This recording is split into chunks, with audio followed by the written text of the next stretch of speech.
Presenting the students of University of Caloocan City.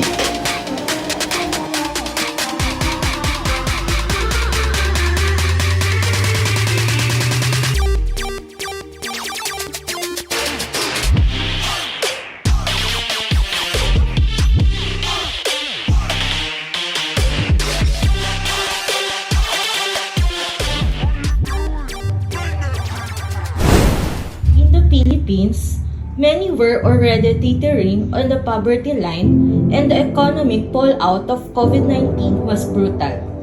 But in Bignay, Valenzuela City, this community found an unusual way to make ends meet.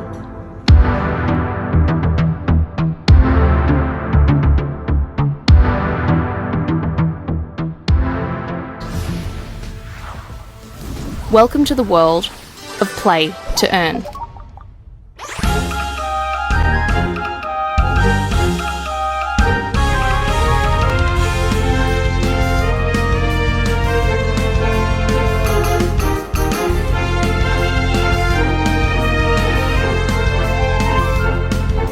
In July 2020, a new video game was launched that was putting food on the table for families in the rural Philippines who had been affected by the COVID-19 pandemic. Based on blockchain technology, Axie Infinity is a game where players breed, battle, and trade cute digital pets called Axie's Cryptocurrency. For some earning, an in-game token called Smooth Love Potion or LSP for short became their full-time job, playing around the clock to cash out $200, $300, or $400 within their first few weeks. That may not sound like much, but in the Philippines, it's more than many would expect to earn in a month. Despite the complexity involved with earning your income in and then learning how to turn it into cash, news about this money make quickly got around the town. Soon, there were more than 100 people playing Axie on Holo Street, Bignay, Valenzuela City alone. When the Philippines went into community quarantine, the economy came to a grinding halt. Among those hardest hit were those who live, work, and earn day to day. The government did provide some assistance to low-income households, but it was hardly enough to get by. For Mrs. Annalyn Berondro, Axie offered a way to meet their needs and earn extra income. Ako nga pala si Annalyn Berondro, 47 years old. Nakatira po ako sa Barangay Bignay, Valenzuela City. 3 buwan na po akong nagsimulang maglaro po ng Axie Infinity. Ang aking napundar po sa paglalaro ng Axie Infinity at ang aking nakuhang sahod po dito ay nakabili po ako ng sarili kong cellphone. At ang bukod pa po dito ay nagpundar po ako, binili ko po ng dinagdag ko sa puhunan po sa aking sari-sari store. Ito nga po pala yung isa sa napundar kong galing po sa Axie Infinity. Umaasa po ako na sana tumagal pa po yung Axie Infinity para maraming tao po ang matutulungan. Lalong-lalo na po ako na single mom. Thank you po. Amidst pandemic, Mr. Jeffrey Zerlin in real life, aka Jiho, Axie's head of growth, saw new users signing up in droves. We definitely started to see a lot of traction coming out of the Philippines, especially after the CoinDesk article. It's grown to become our #1 market.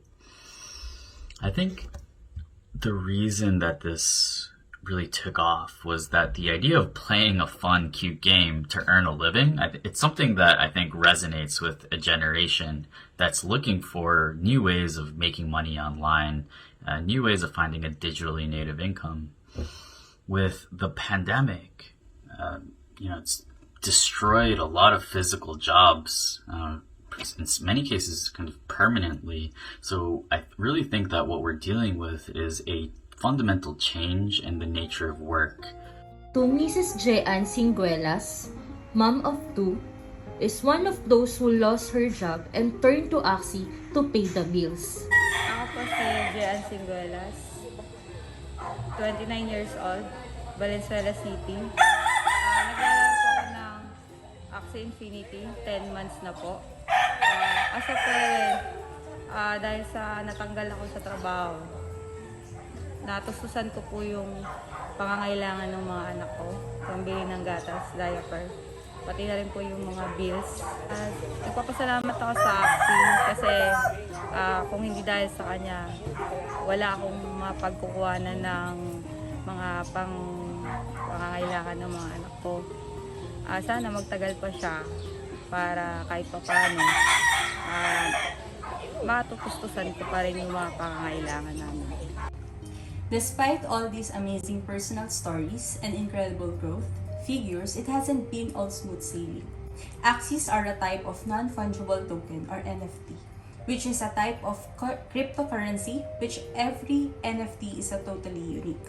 To play Axie, you would need to invest in 3 of these very special NFT pets. But recently, due to increasing demand and rising transaction fees, the cost to buy them has increased significantly.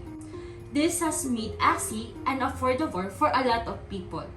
For those who don't have enough money to buy enough for their own access upfront, a profit-sharing model known as a scholarship has emerged to fill a gap. One such program in Valenzuela City organized bootcamp, which is founded by these young entrepreneurs. They buy and breed access to be rented out so other players can try the game without having to spend anything at the outset. Ako nga po pala si Christopher Soriano, nakatira sa Bignay, Valenzuela, age 21. Nag-umpisa akong maglaro ng Axie this year lang, nung June, kung tama ako. Almost 4 months to 6 months pa lang ako naglalaro. Then yung nag-introduce talaga sa akin, before pa pandemic, alam ko na siya. Kasi hindi ko pa siya tinatry kasi nung time na yun, sobrang baba pa nung value ng SNP. That time, almost 1 pesos lang. So hindi ko siya pinapansin. Then after nung pandemic, dahil kailangan talaga ng allowance, pantulong sa pamilya, pinasok ko yung pag-a-Axie. Then pinakilala siya sa akin ng isang friend. By month of June, nag-apply ako maging scholar. Then nakahanap ako. Nung time na yun, pinatos ko lang kahit 20%. 20% sa akin, tapos 80% sa manager ko. Then nagtiyaga ako doon. Sumasahod lang ako ng almost 500 every 2 weeks.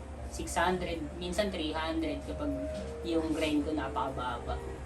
Then, one time, yung isa kong friend na nag-umpisa rin mag-Axie, na-refer ako dun sa manager niya, which is yung sharing is 60-40. Nung time na yun, siya yung highest earner, kaya ang bilis namin makapasok eh. Nung na-refer niya kami dun, then, ilang linggo lang binigyan kami, nag-double account ako kahit bawal sa rules yun. Pero mag-ibang device, pero nag-double account ako. Then, nung medyo na-sustain ko na yung 60%, nag-decide na akong bitawan yung 20%. Kasi, almost, mas malaki yung kinikita ako doon sa 60% kaysa sa 20%. Kaya, mas nag-decide akong bitawan. And ngayon, hoping, mag-umpisa ako ng sariling build with 3 Axies. With 3 own Axie na po. Yan yung investment ko sa Axie. Una kong team, 45,000. Second team ko, 40,000. Then third team ko, 40,000 din. So almost 120k na yung naipundar ko.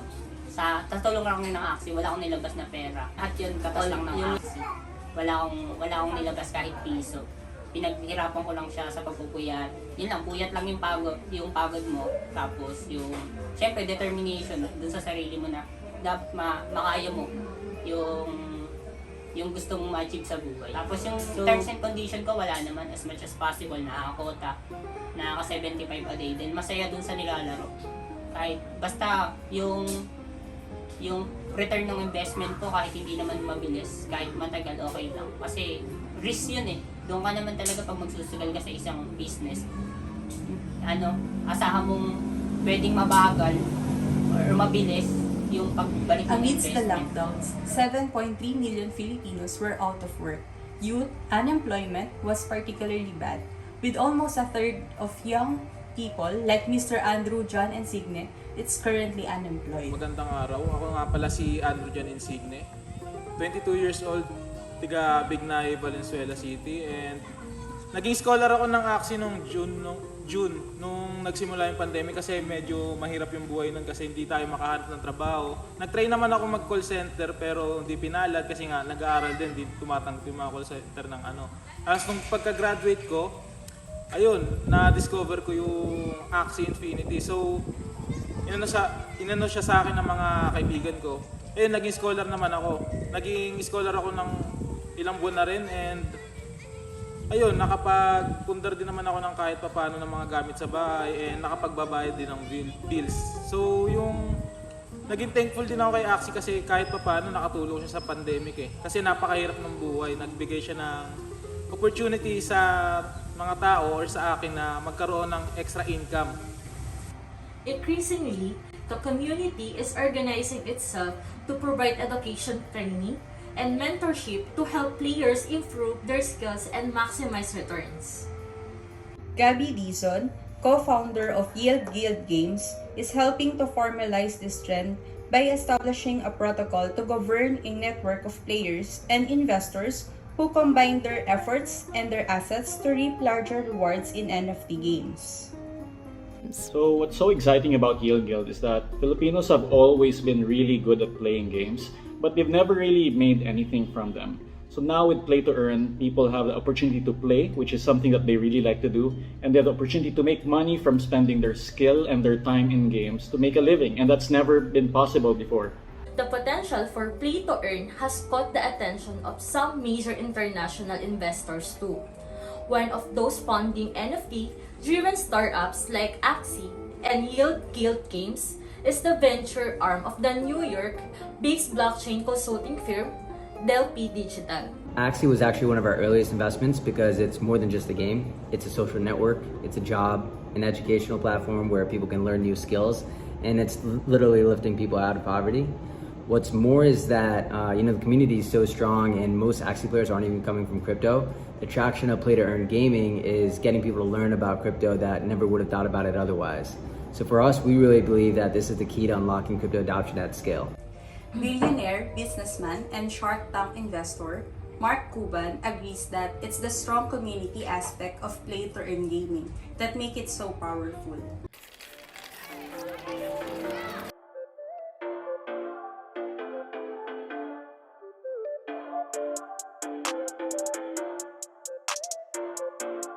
Of course, this isn't the solution to end poverty once and for all, but it is an interesting example of how technology can be used by vulnerable people to improve in their own lives.